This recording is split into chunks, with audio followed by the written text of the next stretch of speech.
राज्य स्थापना की रजत जयंती पर मुख्यमंत्री ने किया पूर्व सैनिक सम्मेलन का उद्घाटन। मुख्यमंत्री बोले, उत्तराखंड की पहचान है वीरता और समर्पण। मुख्यमंत्री पुष्कर सिंह धामी ने गुरुवार को राज्य स्थापना की रजत जयंती के अवसर पर हल्द्वानी के MB-PG कॉलेज प्रांगण में आयोजित पूर्व सैनिक सम्मेलन का शुभारंभ किया।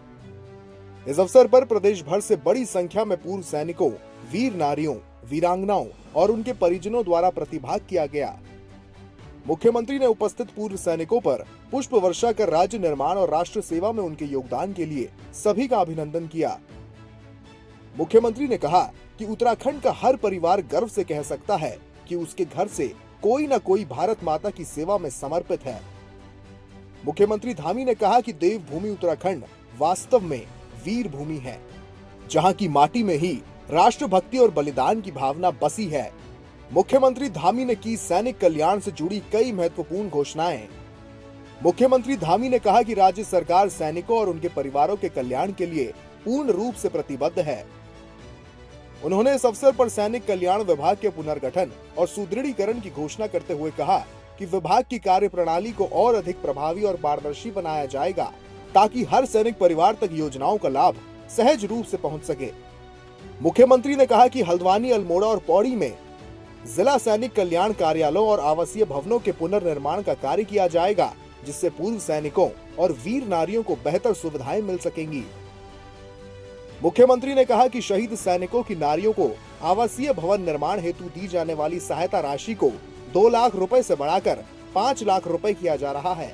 मुख्यमंत्री ने कहा कि हल्द्वानी में सैनिकों के 150 बच्चों के लिए एक आधुनिक छात्रावास का निर्माण किया जाएगा, जिससे सैनिक परिवारों के बच्चों को गुणवत्तापूर्ण शिक्षा और सुरक्षित आवासीय सुविधा मिल सके।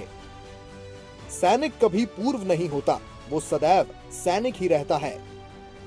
मुख्यमंत्री धामी ने कहा कि सैनिकों का जीवन अनुशासन, समर्पण और बलिदान की मिसाल है। उन्होंने कहा कि सैनिक कभी पूर्व सैनिक नहीं होता, वो सदैव सैनिक ही रहता है। मुख्यमंत्री ने कहा कि देश में राष्ट्र विरोधी सोच का कोई स्थान नहीं है और आज भारत में सभी जरूरी सैन्य उपकरण देश में ही बनाए जा रहे हैं तथा भारत आत्मनिर्भर बन रहा है। ऑपरेशन सिंधु मेघ में स्वदेशी ब्रह्मोस और आकाश मिसाइलों की सफलता का भी उन्होंने जिक्र किया। सम्मेलन में जनपद नैनीताल की 31 तथा उधम सिंह नगर की 13 वीर नारियों को मुख्यमंत्री धामी द्वारा शॉल और स्मृति चिन्ह भेंट कर सम्मानित किया गया। वीर नारियों का सम्मान पूरे राज्य के लिए गौरव का क्षण। कार्यक्रम में सैनिक कल्याण मंत्री गणेश जोशी ने कहा कि ये दिन उत्तराखंड के लिए गर्व और भावनाओं से परिपूर्ण है। उन्होंने प्रदेशवासियों को राज्य स्थापना दिवस की शुभकामनाएं दी और कहा कि उत्तराखंड की पवित्र भूमि ने देश को अनेक वीरता पदक विजेता दिए हैं। परमवीर चक्र, महावीर चक्र, वीर चक्र और शौर्य चक्र से सम्मानित वीर जो सदैव हमारी प्रेरणा हैं। उन्होंने कहा कि आज की वीर नारियों और वीरांगनाओं का सम्मान केवल एक औपचारिकता नहीं, बल्कि पूरे राज्य के लिए गौरव का क्षण है। उन्होंने बताया कि उत्तराखंड का पंचम धाम और सैन्य धाम का शीघ्र लोकार्पण किया जाएगा। वीरता पदक प्राप्त सैनिकों को निशुल्क बस यात्रा की सुविधा दी गई तथा प्रदेश सरकार द्वारा अब तक 22,000 से अधिक सैनिकों को रोजगार उपलब्ध कराया गया है। उन्होंने बताया कि हल्द्वानी में छात्रावास निर्माण हेतु गन्ना सेंटर के समीप 6.4 हेक्टेयर भूमि का चिन्हांकन किया जा चुका है और मुख्यमंत्री द्वारा इसका शिलान्यास शीघ्र किया जाएगा।